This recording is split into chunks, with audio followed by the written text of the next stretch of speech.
Lesson 3 is on reflections, specifically in the coordinate plane. So again, we're talking about transformations. The three isometries are translations, reflections, rotations. And then dilations is also a transformation. Those are the four we're talking about. By dilations, they don't preserve size. Okay, the shape stays the same, but it gets bigger or smaller. So today, focusing on reflections. Now, a reflection, what does a reflection do? Well, it flips a figure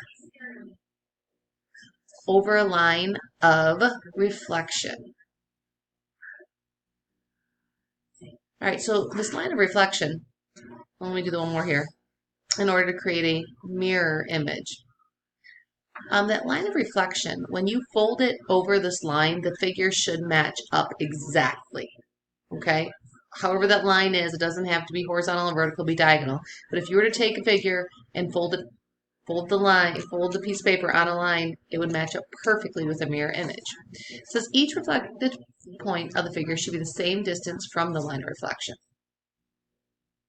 So we're not just randomly reflecting things, we're flipping them over a line, okay?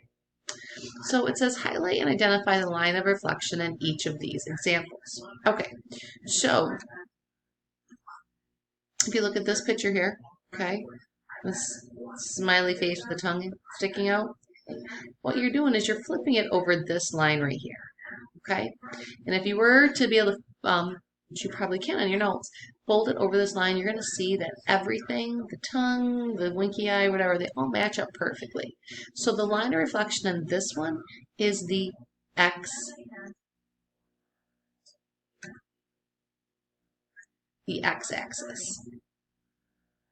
Okay, that's our line of reflection. Now over here, got this like smirky face here. If you were to fold it over this line right here, you would see that it matches up perfectly. They fold right on top of each other. They're mirror images. And keep in mind too, like I said, they're the same distance from the line of reflection. So in this case, the line of reflection is the y-axis. All right, so we kind of have a general idea of what a reflection is.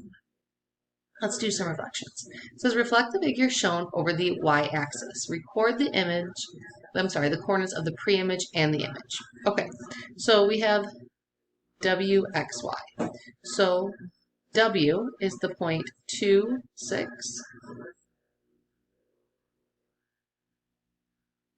X is the point 7, 4. And Y is the point 2, 2. Okay, so now if we reflect it, as I've told you before, think of it as reflecting each of the vertices, the W, the X, the Y. Don't think of it as trying to reflect the whole figure. Okay, here's what I mean. Y right here is 2 units away. I didn't draw that very well, but it's 2. Sorry, never mind. Ignore that because I need to read my directions carefully. The reason I paused is I went back and said reflect the figure shown over the y-axis. It's really easy, like I almost did here, to confuse what axes we're flipping over, okay? So, as I start again, we can see that the W is 2 units away from the y-axis. So now I need to go 2 in the other direction. Now remember, how we identify the image is W prime. Now I do the same thing with the X here. That's 1, 2, 3, 4, 5, 6, 7 units away from the y-axis, so I have to go 7 in this direction. 1, 2, 3, 4, 5, 6, 7. And that's going to be X prime. And then again, Y is 1, 2 units away, so 1, 2. Struggling seeing this, sorry. 1, 2. 2 units away. And that is Y prime. Okay? So, when we draw our figure here,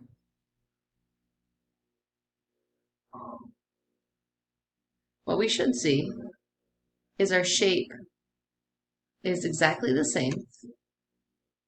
It just is a mirror image. So when I go to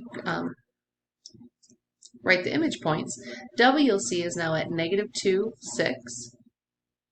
I'm sorry, W prime is at -2, 6. X prime is at -7, 4.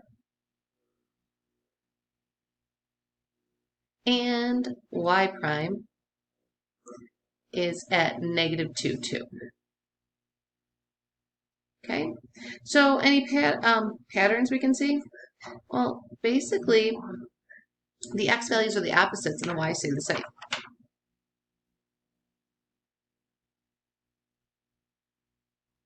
If you look at your point,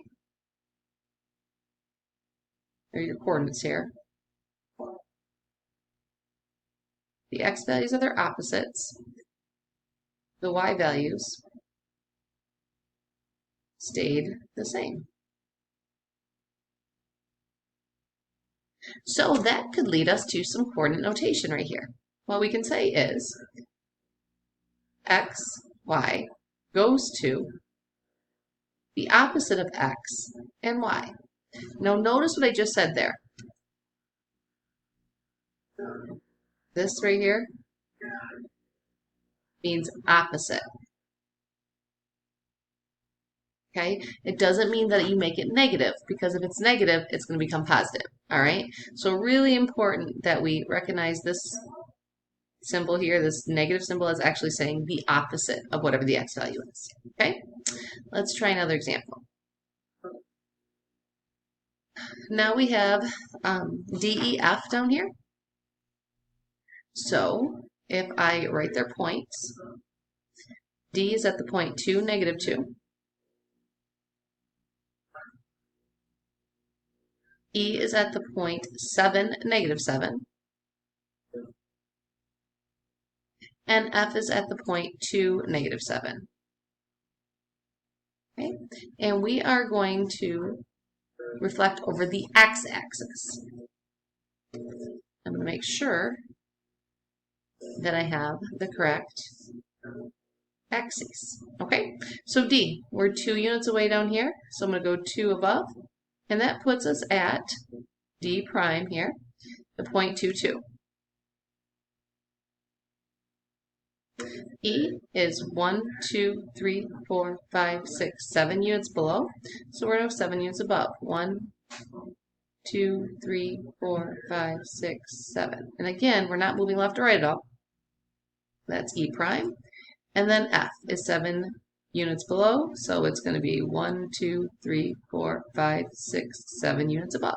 And that is F prime. Again, our image always has the primes. When I connect the dots here, again, we have the same figure. It's just a mirror image, and if I folded it here at the x-axis, they'd match up with each other. So I'm sorry, my new point here for E is at +7, +7. Sorry, these are prime signs here. And F prime is going to be at 2, +7. So any patterns? Well, in this case, notice our x values stay the same.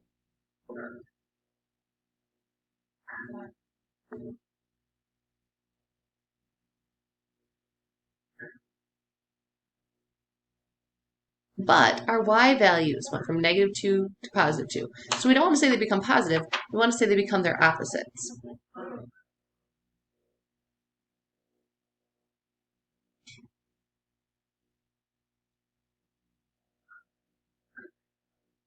Name their opposites. So again, for our coordinate notation, our points are going to go to x stays the same and y becomes the opposite. Again, that negative right there, okay, that means the opposite of. It does not mean that you just automatically make it negative, because if it's negative to start, then it becomes positive. Okay, so the basic of our reflections here in the coordinate plane is that we're creating a mirror image. We're doing it though over a line, and the figures on both sides of the line are the same distance away from that line, and the figure stays the same shape and the same size, but as we're going to see in the next video, the orientation is going to change.